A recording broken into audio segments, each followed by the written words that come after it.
প্রিয় দর্শক, আসসালামু আলাইকুম। দর্শক, আপনাদের প্রীতীয় শুভেচ্ছা জানিয়ে শুরু করছি আমাদের আজকের প্রতিবেদন। তো দর্শক, দেখতেই পাচ্ছেন আমাদের সামনে এক আপু দাঁড়িয়ে আছে। তো আমরা তার গল্পটা শুনবো, জানবো আপু কেন আমাদের ইউটিউবের মাঝে আসলেন, তিনি কি বলতে চান। আপু আসসালামু আলাইকুম। ওয়ালাইকুম আসসালাম। কেমন আছেন? ভালো আছি আলহামদুলিল্লাহ। আপু, আপনার নাম কি? খাদিজা। খুব সুন্দর নাম। খাদিজাপুর বয়স কত? 18 বছর।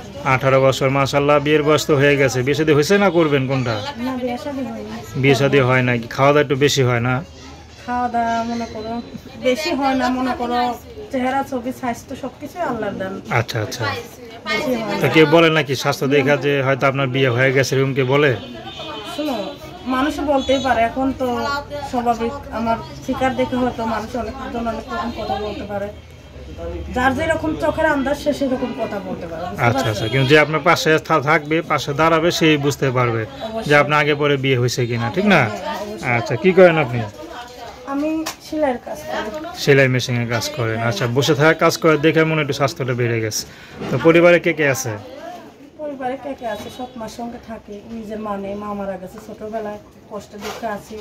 সৎ মা খুব অত্যাচার করে, খুব জ্বালা যন্ত্রণা দেয়। এই পৃথিবীতে আপন বলতে কেউ নেই।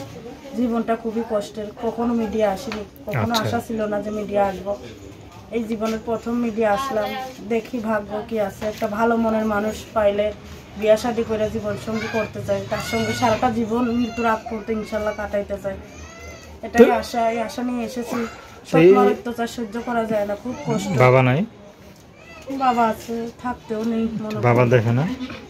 সেরকম আগের মতো দেখে না। বাবা যখন বিয়া করে আর আগের মতো থাকে না। আচ্ছা। তো এই যে আপনি ইনকাম করেন, আপনি যে দেখাশোনা নেই। ইনকাম যে করেন, ইনকাম করে আগে আপনার কাছে টাকা রাখেন না? ইনকাম করি ঠিকই, মনে করো মাস গেলে বেতন পাই। সব মাসে বেতন লয়া যায়। সব গুনা গুনা নিয়ে যায় নাকি? অবশ্যই নিয়ে যায়। মানে আপনার দেয় না কিছু? হাত খরচের জন্য একটা টাকা দেয় না।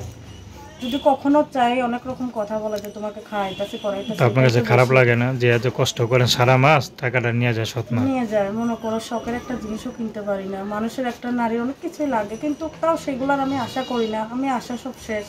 একটাই আশা জীবনে, আমি একটা ভালো মানুষ পাইলে বিয়ে শাদী করে জীবন সঙ্গী করতে চাই। আচ্ছা। সে যদি আমার পাশে থাকে, আমিও তার পাশে থাকতে চাই ইনশাল্লাহ সারাটা জীবন, সুখে আচ্ছা। দুঃখে। তো দর্শক, আপনার খাদিজা না? হ্যাঁ, খাদিজা আপুর কথা শুনলেন? সে যেরকমই হোক, মনে করো বুড়া হোক জোয়ান হোক, যতই বয়স হোক, আমার কোনো অসুবিধা নেই। আমি বিয়ে শাদী করবো ইনশাল্লাহ। তো দর্শক, তার নাম্বারটা হচ্ছে 01328378742। আমি নাম্বারটা আবার বলছি 01328378742। তো দর্শক, প্রেম ভালোবাসা, সাহায্য সহযোগিতা, বিয়ে শাদী করা একান্ত আপনাদের ব্যক্তিগত ব্যাপার। তো আসুন আমরা 5 ওয়াক্ত নামাজ পড়ি, সর্বদা দেশে সেবা করি। আসসালামু আলাইকুম।